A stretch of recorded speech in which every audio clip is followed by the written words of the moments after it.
अस्सलामुअलैकुम। मैं मियां हुजूर का साहबजादा और खलीफा हकीम शारिक अहमद तारिक तारिकी जहांगीरी आज एक बार फिर आपकी खिदमत में हाजिर हूँ। आज का जो टॉपिक है हमारा वो 10 मुहर्रमुल हराम से मुंसलिक है कि वो अहबाब जो 10 मुहर्रमुल हराम में कुछ ख़ास तस्बीहात पढ़ना चाहते हैं या कुछ ख़ास अमाल करना चाहते हैं जो ख़ास 10 मुहर्रम से मुंसलिक हों, तो उन अहबाब को चाहिए कि वो 10 मुहर्रम के दिन आयत करीमा 12,000 मरतबा पढ़ सकते हैं। और अगर कुछ अहबाब जो है वो नए नए पढ़ना चाहते हैं और सिर्फ खालिसतन मोहब्बत के लिए पढ़ना चाहते हैं, तो वो 1200 मरतबा भी आयत करीमा पढ़ सकते हैं। इसके अलावा वो अहबाब जो सूरह कौसर पढ़ना चाहते हैं, तो सूरह कौसर जो नए अहबाब हैं वो 363 मरतबा पढ़ेंगे। इसके अलावा जो आमलीन हजरात हैं वो 2100 मरतबा सूरह कौसर पढ़ेंगे।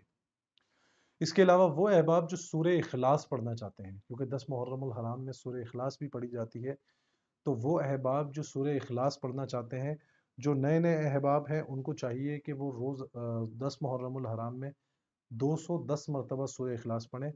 और वो अहबाब जो आमलीन हजरात हैं वो 700 मरतबा सूरह इखलास पढ़ेंगे। इसके अलावा 10 मुहर्रमुल हराम में इस्तग़फ़ार की कसरत करें, दुरूद शरीफ की कसरत करें। और एक ख़ास तस्बीह मैं आप लोगों को बताने जा रहा हूँ कि उस ख़ास तस्बीह की भी कसरत करें। अल्लाहुम्मा या अफ़ूवुल ख़ता और अल्लाहुम्मा या वासिल अता। इस ख़ास तस्बीह को 10 मुहर्रमुल हराम वाले दिन आपने हर फ़र्ज़ नमाज के बाद 1100 मरतबा भी पढ़ सकते हैं, 111 मरतबा भी पढ़ सकते हैं। तो आप तमाम अहबाब को इन तमाम आमाल की इजाज़त है।